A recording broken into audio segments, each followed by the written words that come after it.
Hello ladies and gentlemen, my name is Scott Peters. This is a video presentation for Liberty University's public history class and the PhD program at Liberty University. This is an assignment to showcase a public history landmark in our local area. My local area is Orlando, Florida. This brick building is the main focus of this assignment. It's entitled Dr. William Monroe Wells and the Wells Built Museum. The brick structure you see in front of you is close to 100 years old. This is Orlando, Florida. It's the site of a now unknown building that was once an important stop for African American travelers. This historic building is now known as the Wells Built Museum. But many years ago it served as one of the only hotels African Americans could stay in. Travelers had the option of walking next door to attend an evening concert at the South Street Casino. It all started with the goal of a local physician, Dr. William Monroe Wells, who was only the second black physician in Orlando. Wells had arrived in Orlando in 1917. He saw a need for his services as a doctor. Black patients and no hospital facilities in Orlando until the mid-1950s. And Dr. Wells would have either had to make house calls or invited patients to his own home. And I just want to show you here, this white building here with the brick at the bottom is actually his own home from the 1920s, and it's about 100 years old. Built before the actual hotel. It was originally a block to 2 blocks away from here, and it was moved here to this very spot about 10 years ago, 10 or 20 years ago, and it is a project also for preservation, and it's Dr. Monroe Wells' home.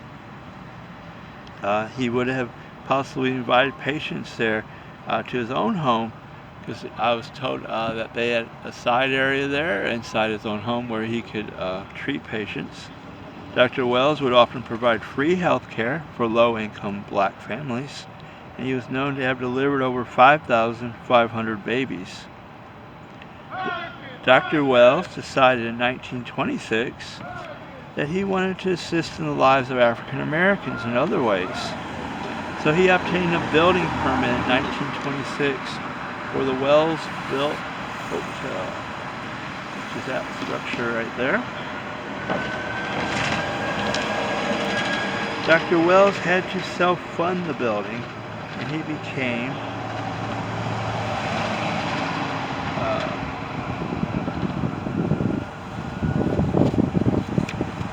aware of some of the challenges that existed for black business owners, and he wanted to provide room for other business owners. The Wells Built Hotel would open in 1929 and would help to provide salvation for African American travelers in segregated America. The success of his hotel led him to open an activity center and music hall that he called the South Street Casino. The very neat thing about that is the South Street Casino actually was on the property right where you see that building there. It was there before that. His home was there, and it actually was torn down because of the fire back in the late 80s. This entertainment venue called the South Street Casino would have been built to host touring black entertainers, which was a rare business for the 1930s. The name casino back in the 1920s, it had been synonymous for a summer house the name of summer house or pavilion for pleasant gatherings. Some of the famous names who played at the casino were Cab Calloway, Ella Fitzgerald, Erskine Hawkins, David Panama Francis, Jackie Robinson was there, Ray Charles, and B.B. King. Many would perform at the South Street Casino. Then they would have checked into the Wells built next door to spend the night.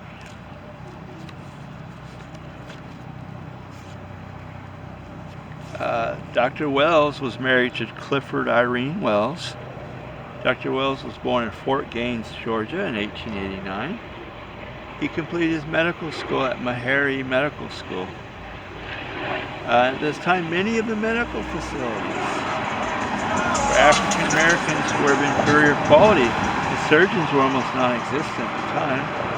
It was close to impossible for African Americans to get into medical school, even if they had excellent grades. So he was a very fortunate individual for the time that he moved here and lived. He operated his businesses through the Orlando Negro Chamber of Commerce. Other visitors, several other people in the Orlando area were also part of the Chamber of Commerce, and he invited them into his hotel, the Wells built, to have meetings and to also help build up the area, businesses for African Americans.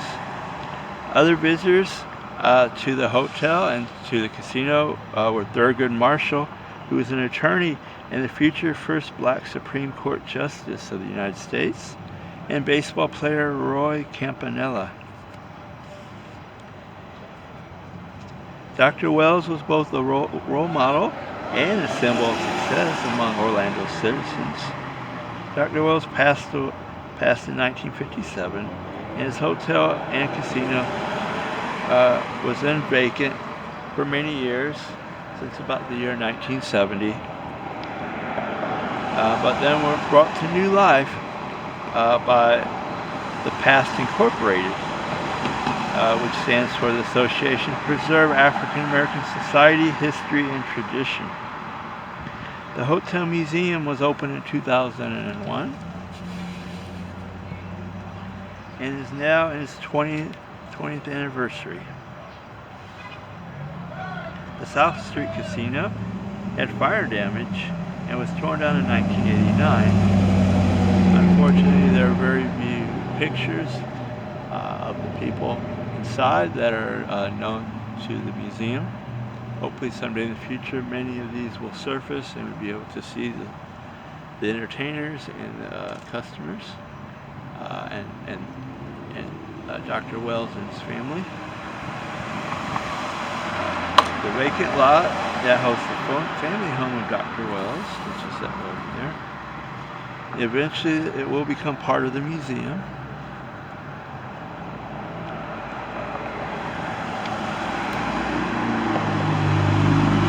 Family home and the hotel are designated official Orlando historic landmarks.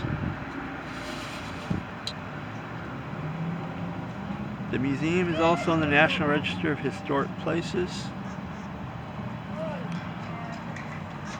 The Wells built contains many historical items from the past, including items from the Orlando, Florida area, from politicians of the area.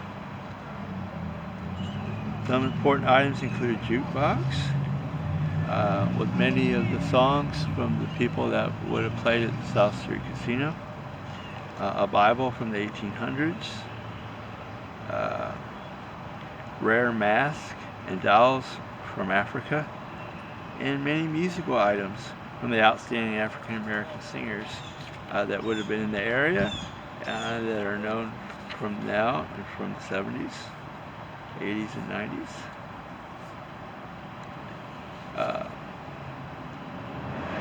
One of the most historical group of documents in the entire museum is the register books that Dr. Wells used to keep so he could keep track of his individual expenses from his music concerts from the concert room at the casino.